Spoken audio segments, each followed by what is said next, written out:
नमस्कार दोस्तों, मेरा नाम है मनीष भारती और आप देख रहे हैं संस्कृति आईएएस यूट्यूब चैनल। दोस्तों, कहते हैं कि जल है तो जीवन है। जल को अमृत तक कहा गया है और कहा तो यहाँ तक जाता है कि तीसरा विश्व युद्ध यदि कभी होता है तो वह जल के वजह से होगा। आप सोचते होंगे कि पृथ्वी पर जल की मात्रा तो इतनी है, फिर क्यों ऐसा हम कह रहे हैं। देखिए, पृथ्वी पर यह ठीक है कि जल की मात्रा अधिक है, लेकिन मानव के लिए, हमारे लिए जो जल चाहिए, पीने योग्य जो जल चाहिए, सिंचाई के लिए जो जल चाहिए या औद्योगिक कल कारखानों में जो जल चाहिए, उसकी मात्रा कम है। यानी कि ड्रिंकिंग वाटर हमारे लिए बहुत बेहतर रूप से उपलब्ध नहीं है। इसी चीज़ को करने के लिए एक टेक्नोलॉजी की बात आज हम करेंगे और वह है निम्न तापमान थर्मल डिसेलिनेशन प्रौद्योगिकी, यानी कि लो टेम्परेचर थर्मल डिसेलिनेशन प्रौद्योगिकी। तो इस पर हम बात करेंगे। देखिए, यह जो तकनीक है यह दरअसल है क्या। यहाँ सी वाटर है। अगर मोटे तौर पे मैं आपको एक लाइन में इसका ब्रीफ बता दूं तो यह है कि सी वाटर है। अब सी वाटर में क्या होता है, साल्ट होता है, ठीक। अब साल्ट जो है लवणीय जल है, उसका हम उपयोग पीने लायक पानी के रूप में नहीं कर सकते हैं। तो जल की मात्रा हमारे लिए कम है, जनसंख्या बढ़ती जा रही है और हमें ड्रिंकिंग वाटर चाहिए, फ्रेश वाटर चाहिए। तो इसके लिए सी वाटर को फ्रेश वाटर बनाने के लिए,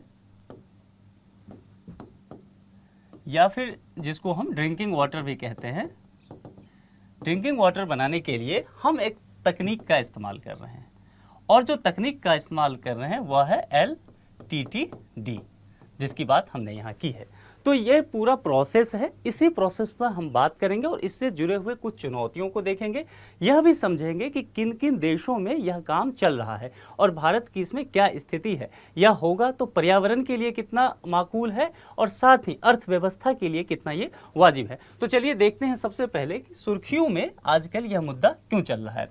हाल ही में देखा गया है कि national institute of ocean technology, यह ओशन टेक्नोलॉजी जो है ये चेन्नई स्थित है और यह जो है समुद्री विज्ञान के लिए खोजबीन का काम करती है, रिसर्च का काम करती है। तो इसके द्वारा यानी कि NIOT द्वारा लक्षद्वीप में, आप जान रहे हैं लक्षद्वीप जो है भारत का एक हिस्सा है, द्वीपीय हमारा ये केंद्र शासित प्रदेश है। देखिए यहाँ पर छोटे छोटे ढेर सारे द्वीप है जो अरब सागर में लक्षद्वीप पड़ता है। तो लक्षद्वीप में चल रही जल प्रबंधन परियोजना को पर्यावरण के अनुकूल बनाने हेतु निम्न तापमान थर्मल डिसेलिनेशन तकनीक का प्रयोग किया जा रहा है, जिस पर हम डिटेल से भी बात करेंगे। देखिए, यह तकनीक जो है कहते हैं कि सिर्फ महंगे देशों में है, यह तकनीक जो है अमीर देशों में है, क्योंकि यह तकनीक काफ़ी महंगा है, कॉस्टली है और उन्हीं देशों ने इसे अपनाया है या उस जगह के लोगों ने इसे अपनाया है जहाँ पानी की किल्लत है, यानी कि उनके पास कोई और विकल्प नहीं है जल के लिए। वो हार करके अंतिम विकल्प यहाँ तक पहुँचे हैं। पूरी दुनिया में अगर मैं आपको एक डेटा दूं तो 170 देशों ने इस तकनीक को अभी तक अपनाया है। लेकिन खास करके अगर आप देखेंगे तो मिडिल ईस्ट के जो कंट्री हैं या नॉर्दर्न अफ्रीका के जो कंट्री हैं, वहाँ पर ड्रिंकिंग वाटर की जो उपलब्धता है वो काफ़ी कम है। इस वजह से वहाँ पर इस टेक्नोलॉजी का काफ़ी इस्तेमाल किया जाता है। देखना यह है कि क्या समुद्री जल के लिए ही इस तकनीक का उपयोग कर सकते हैं। देखिए, यहाँ पर समुद्री जल के लिए तो आप कर ही सकते हैं, लेकिन देखा क्या जा रहा है कि आजकल ग्राउंड वाटर जो है हमारा, उसमें भी लवण की मात्रा बढ़ती जा रही है। तो इस स्थिति में भी आप ऐसा कर सकते हैं। और फ्रेश वाटर जो है, फ्रेश वाटर में भी यदि सॉल्ट की मात्रा ज़्यादा है तो वहाँ भी इस तकनीक का इस्तेमाल किया जाता है। अब भारत की स्थिति ज़रा समझ लेते हैं। हमने दुनिया भर का देख लिया, US का देखा, कुवैत का, मिडिल ईस्ट की चर्चा की। भारत की ज़रा स्थिति देखते हैं कि भारत में कहाँ कहाँ इस तकनीक का इस्तेमाल किया जा रहा है। देखिए, भारत में जो सबसे पहले ये प्लांट लगा था वह तमिलनाडु में लगा था, तमिलनाडु के चेन्नई में लगा था। चेन्नई शहर की कहानी आप जानते होंगे। जैसे ही चेन्नई में थोड़ी सी गर्मी का मौसम अभी चढ़ेगा, चेन्नई में पानी की बहुत किल्लत हो जाती है। तो वहाँ पर इस चीज़ को देखते हुए ऐसा तकनीक लगाया गया कि समुद्र के पानी को फ्रेश वाटर में, पीने लायक पानी में इस्तेमाल कर ले। उसके बाद गुजरात में भी यह प्लांट है, आंध्र प्रदेश में प्लांट है, 2 साल पहले महाराष्ट्र में भी यह प्लांट लगाया गया था। मुंबई शहर की स्थिति को देखते हुए, क्योंकि ऐसी परिकल्पना की जा रही है कि 2040-45 तक आते आते मुंबई शहर की जो पूरी आबादी है तकरीबन 2 करोड़ के आसपास हो सकती है और उतनी बड़ी आबादी को जल उपलब्ध करा पाना मुश्किल लग रहा है। तो वहाँ पर भी इस तकनीक का इस्तेमाल किया जा रहा है। अब बात लक्षद्वीप की आती है। लक्षद्वीप में ऐसा क्यों, आप खुद सोचिए। लक्षद्वीप जो है अरेबियन सी में है, तो यहाँ पर छोटे छोटे द्वीप हैं और पूरी तरह से ये समुद्री जल से घिरे हुए हैं। ऐसा नहीं है कि यहाँ तालाब नहीं है, नहर नहीं है, झील नहीं है, लेकिन उसकी जो उपलब्धता है काफ़ी कम है। तो यहाँ जो आबादी है उनको पीने लायक पानी, ड्रिंकिंग वाटर जो है नहीं उपलब्ध हो पाता है। इसीलिए मजबूरी में यहाँ पर इस तकनीक का इस्तेमाल किया जा रहा है। यहाँ पर 3 प्लांट ऐसे लगाए जाएंगे लक्षद्वीप में, और ऐसा उम्मीद किया जा रहा है कि 1 लाख लीटर जो फ्रेश वाटर है पर डे इस 3 प्लांट से निकाल लिया जाएगा। तो यह पूरी घटनाक्रम आप इसे समझ गए होंगे कि यह जरूरी क्यों है हमारे लिए, हमारे मानव सभ्यता के लिए, और अब इस तकनीक का इस्तेमाल करके ही हम आगे बढ़ सकते हैं। क्योंकि अब इजराइल की अगर एक घटना बताऊं तो 3-4 साल पहले प्रधानमंत्री गए थे इजराइल के दौरे पे। वहां पर अगर आपको याद होगा तो उन्होंने इस तकनीक के माध्यम से समुद्र का पानी भी पी करके देखा था, काफ़ी चर्चा में रहा था। तो इसके बिना हम अब आगे नहीं बढ़ पा रहे, इसलिए तकनीक काफ़ी महंगा है, लेकिन हमारे लिए यह जरूरी भी हो गया। तो इन्हीं मुद्दों पे चलते हैं, बात करते हैं कि यह प्रोसेस होता कैसे है, क्या प्रोसेस है, इस तकनीक का इस्तेमाल किया कैसे जाएगा। देखिए, यह एक अलवणीकरण प्रक्रिया है, यानी कि सॉल्ट को बाहर किया जाएगा। जो सी वाटर है, इसमें जो सॉल्ट है, इसी सॉल्ट को इस तकनीक के माध्यम से बाहर करके और फ्रेश वाटर हम प्राप्त करने की बात कर रहे हैं। ठीक है, ये पूरा प्रोसेस है यहाँ। ठीक है, इसमें समुद्री जल को वाष्पित करने और ताजे पानी का उत्पादन करने के लिए, यहाँ पर समझिए, आमतौर पर 70 डिग्री सेल्सियस से नीचे निम्न श्रेणी के तापीय ऊर्जा का प्रयोग किया जाता है। इस तकनीक को कुशल और लागत प्रभावी बनाने के लिए डिजाइन किया जा रहा है, ताकि हम चाह रहे हैं कि इसका जो अभी कॉस्टली बहुत ज़्यादा पड़ता है तो वो थोड़ा सा सस्ता दर पे हमें मिल जाए ये पूरा टेक्नोलॉजी, ताकि इसे हम और ज़्यादा प्लांट लगा सके और पीने योग्य पानी प्राप्त कर सके। तो ऐसा करने के लिए दुनिया भर में प्रयोग किए जा रहे हैं। जरा इस प्रोसेस को आप समझ लेते हैं, क्योंकि मुख्य रूप से यही हमारे लिए ज़रूरी होता है। देखिए, सिंपल है, बहुत कुछ इसमें डिफ़िकल्टी है नहीं, 3 स्टेप में ये पूरा काम होता है। यहाँ से हम ओशियन वाटर लेते हैं, ठीक है, और पहले स्टेप में क्या करते हैं, प्री ट्रीटमेंट करते हैं। प्री ट्रीटमेंट कहने का मतलब है कि एक सिस्टम है, उस सिस्टम में हम जो करेंगे, जो मोटे पार्टिकल्स हैं, सी वाटर के साथ जो और पार्टिकल्स हैं, उसे सबसे पहले हम बाहर कर लेते हैं यहाँ। क्योंकि उसे बाहर इसीलिए किया जा रहा है कि आगे हम रिवर्स ऑस्मोसिस का प्रक्रिया करने वाले हैं। तो रिवर्स ऑस्मोसिस में ये पार्टिकल्स यहाँ नहीं पहुँच जाए। यहाँ पर जब हम रिवर्स ऑस्मोसिस करते हैं, यानी कि आरओ की बात करते हैं, आरओ आपके घर में भी लगा होगा, ठीक है, तो वहाँ भी यही प्रोसेस होता है आरओ के द्वारा। इस पर हम और डिटेल से आपको बताएंगे।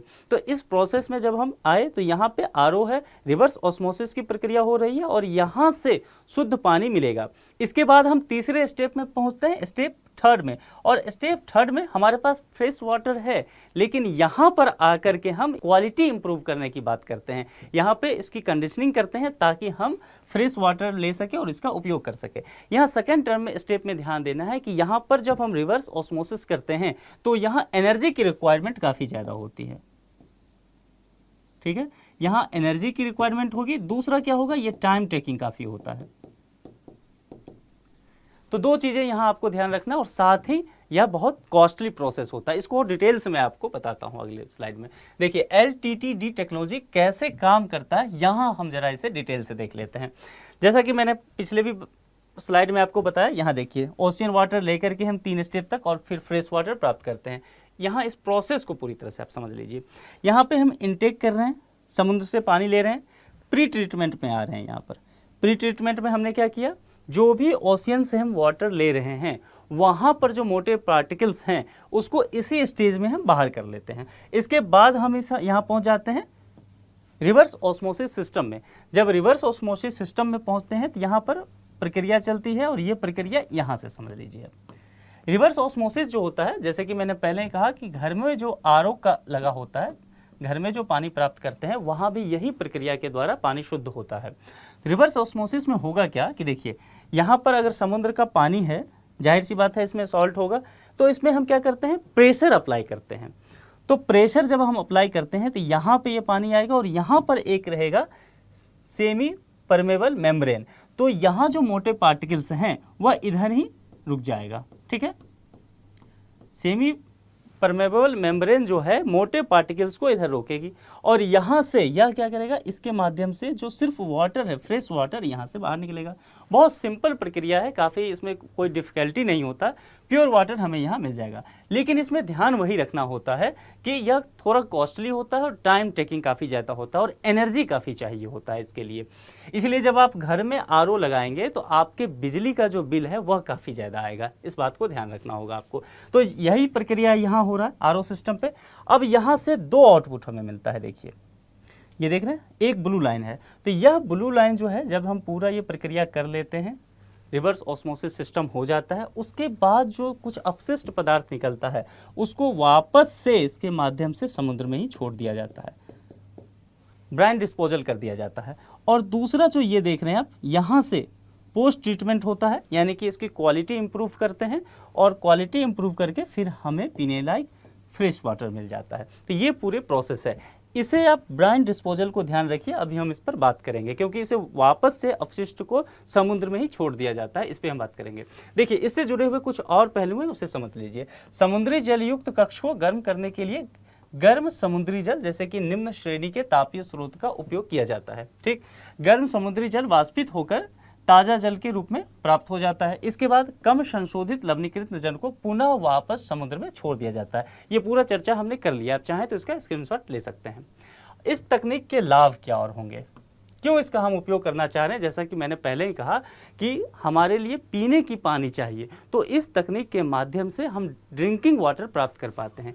निम्न श्रेणी की तापीय ऊर्जा का इसमें प्रयोग किया जाता है और निम्न श्रेणी की तापीय ऊर्जा जो है कई जगहों पे आसानी से उपलब्ध हो जाता है, खास करके जो तटीय क्षेत्रों में का जो एरिया है वहाँ पर यह आसानी से उपलब्ध हमारे लिए हो जाता है। इस तकनीक का इस्तेमाल करके हमें यदि पीने के लिए पानी चाहिए, सिंचाई के लिए चाहिए, औद्योगिक प्रयोग के लिए चाहिए, तो वह हमें पानी प्राप्त हो जाता है। और अन्य जो अलवणीकरण तकनीक हैं उसकी तुलना में यह पर्यावरण के लिए अधिक अनुकूल होता है। अब लेकिन ध्यान देना है कि यहाँ पर जब इसकी चुनौती की हम बात करेंगे तो यहाँ देखेंगे हम कि यह पर्यावरण के लिए अनुकूल तो है, लेकिन यहाँ एक समस्या है। समस्या क्या है कि जैसा कि मैंने बताया था कि आपको ब्राइन डिस्पोजल को याद रखना है। तो जब आरओ सिस्टम का पूरा वर्क हो जाता है तो अपशिष्ट जो यहाँ से निकल रहा है उसे हम दोबारा से समुद्र में ही छोड़ रहे हैं, और यही एक समस्या है। दुनिया भर के जो साइंटिस्ट हैं जो इकोलॉजी पे काम करते हैं, आप देखेंगे बीबीसी ने एक बहुत अच्छा डॉक्यूमेंट्री इस पे बनाया था और काफ़ी विरोध किया जा रहा है कि आप जब रिवर्स ऑस्मोसिस सिस्टम कर लेते हैं उसके बाद उस अपशिष्ट को वापस से जब समुद्र में छोड़ते हैं तो यहाँ की जो इकोलॉजी है वह दूषित हो जाती है, यहाँ के जो समुद्रीय जीव हैं उनके लिए आप समस्या उत्पन्न करते हैं। तो इसको लेकर के एक चुनौती है और बात की जा रही है कि ठीक है तकनीक की ज़रूरत है, लेकिन अब चूंकि ये लॉन्ग टर्म का चीज़ है, हमें लंबे समय तक ये चाहिए होगा। जैसे जैसे जनसंख्या बढ़ती चली जाएगी इस तकनीक का हमें और प्रयोग करना पड़ेगा और प्लांट लगाने पड़ेंगे, तो इस पर हमें रिसर्च करना पड़ेगा। तकनीक नई है लेकिन इस पर हमें और रिसर्च करने की ज़रूरत है ताकि हम अनुसंधान करें और इससे जुड़ी हुई जो और पहलू हैं जिस पे मानव सभ्यता को समस्या है उसे हम दूर करने का प्रयास करते रहें। खास करके जो कॉस्टली बहुत ज़्यादा है इसके लिए प्लांट लगा नहीं पाते। जो देश बहुत अमीर हैं, जहाँ पर मतलब रिच कंट्री है, काफ़ी इंफ्रास्ट्रक्चर उनका अच्छा है, वही इस काम को कर पा रहे हैं।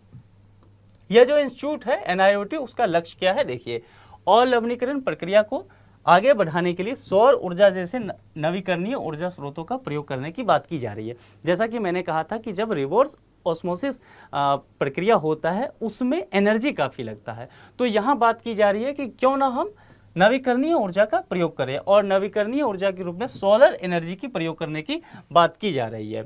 दूसरी बात है कि इसका लक्ष्य रखा गया है इस तकनीक के कार्बन पदचिह्न जो होंगे, कार्बन फुटप्रिंट जो होगा उसे कम किया जाए और इसे अधिक टिकाऊ और पर्यावरण के लिए अधिक अनुकूल बनाया जाए। जैसा कि मैंने बात किया कि जब हम अपशिष्ट को वापस से समुद्र में छोड़ते हैं आरओ करने के बाद, तो उन सब चीज़ों पे हमें काम करने की ज़रूरत है, नहीं तो यह समस्या जो है यह बरकरार रह जाएगी। आपको यह ध्यान रखना होगा कि इस वीडियो में हमने जितने टॉपिक पे चर्चा किया है वह आपके प्रीलिम्स के पॉइंट ऑफ व्यू से इंपॉर्टेंट हो सकता है। खास करके जब आप आरओ टॉपिक को पढ़ें तो इसको अच्छे से पढ़ लें, इस पूरे टेक्नोलॉजी को सही से पढ़ के जाएं, क्योंकि संभव है यहाँ यूपीएससी की नज़र पड़ सकती है। तो इस वीडियो में इतना ही रखते हैं, किसी और वीडियो में दूसरे टॉपिक के साथ जल्द ही आपसे मुलाकात करेंगे। अपना ख्याल रखिए। Thank you.